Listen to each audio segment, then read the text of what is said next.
Welcome to Lesson 4. I hope you guys are having a good time in the course and that you're enjoying the content that you have been working with so far. We're going to move on to some new material this week, but you're also going to be working with your rough drafts for your first critical analysis essay. So that's a really important aspect of this week.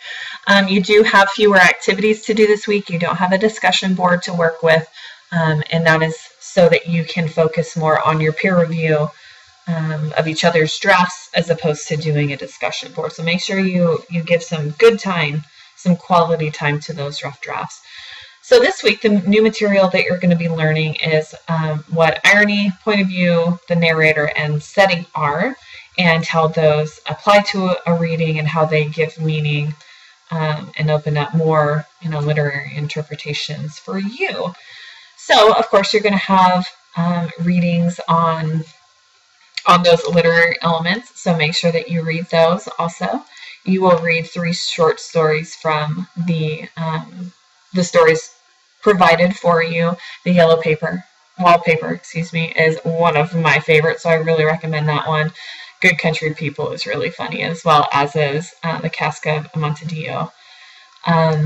Also, the Jilting of Granny Weatherall, when I clicked on the link, it did not work. It took you to like a page to buy the book. But if you simply Google the short stories title, you will find a full text version of that. So I apologize if that link is not correct. I will work on getting that fixed. Also, let's see here. Yep, so lost my train of thought. You just need to read 3 of these stories and then think about how the literary elements that you studied apply to that. So most importantly this week, you are going to work on your peer reviews of your rough draft. So let's take a look at that activity.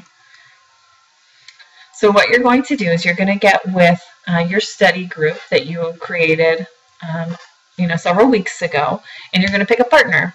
And then you and your partner are going to exchange drafts, and you are going to comment on your partner's draft. And one way you can do this is to do it via email. You can just email each other your drafts and your comments back. Or you can use the discussion boards that are posted for you under the course tab within the study group tools folder. So you can pick one of these discussion boards and go in there and have a conversation in addition to exchanging your paper. So you want to make sure that you comment in Microsoft Word and use the comments tool in order to provide feedback for your classmate. Down at the bottom, you can see the analysis paper rubric. I've already opened that up.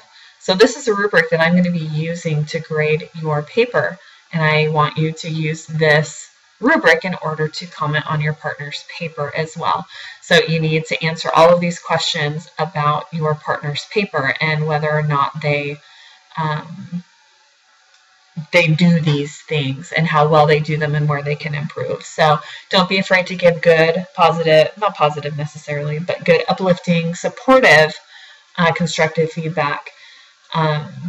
So let's not be offended, let's not hurt each other's feelings, but also let's not be quick to offense and just realize that we're going to help each other out on our writing, and that means taking constructive criticism.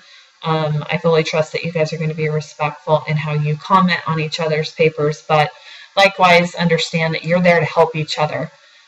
So don't take your comments personally and really try to help one another. This is the entire point.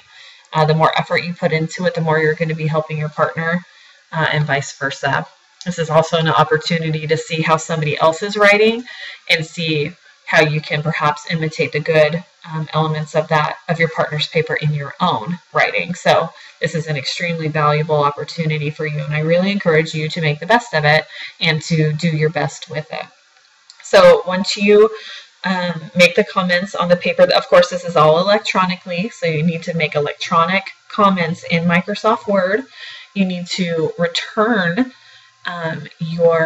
your partner's paper to them, and then you need to submit that paper to me in this area. Just click open and you can submit it. You need to submit your peer-reviewed essay to me. So the essay that you commented on, not the essay that you wrote.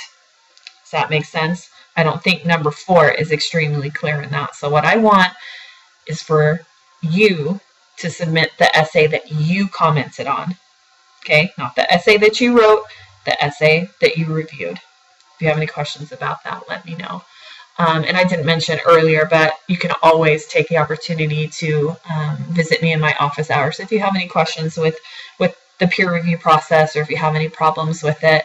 Also, if you want to run some ideas for your paper by me in my office hour, that time is completely set aside for you. I really, really enjoy talking with my students at that time, so I really encourage you to take advantage of that opportunity to meet with me one-on-one.